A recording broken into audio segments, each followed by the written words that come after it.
The Midnight Mistake by Geeks Trucking. The Western Star idled softly at a rest area outside Madison, Wisconsin, the chrome catching moonlight like silver fire. Jake was hauling part of a crane body, 11 feet wide, 18,000 pounds, light for his setup but awkward enough to need his 2-axle RGN. It was supposed to be an easy trip down to Baton Rouge, a quick payday and a clean run before the weekend. Jake preferred night driving. Cooler air, empty highways, and no four-wheelers cutting him off. He'd parked early that evening, double-checked his permits, and smiled.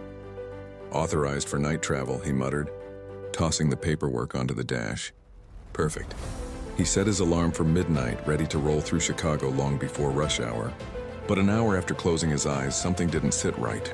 A feeling, quiet but sharp, gnawed at him. He clicked on the bunk light, grabbed the permit packet again, and read it slower this time.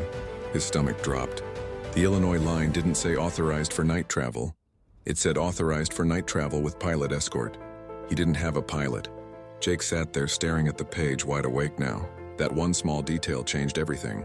No night driving meant he'd have to wait until sunrise, crawling through city traffic, construction zones, and daylight curfews instead of gliding through the quiet dark. By the time the sun cracked the horizon, Jake was rolling south on I-39. Already behind schedule. Chicago was a stop-and-go nightmare, and by the time he reached Missouri, his daylight window was closing fast. He missed his chance to cross into Arkansas that evening, forcing another shutdown and another delay.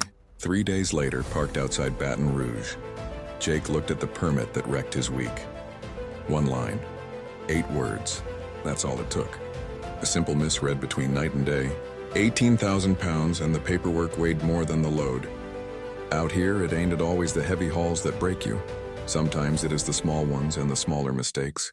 If you like this kind of story, please like, follow, comment, and share.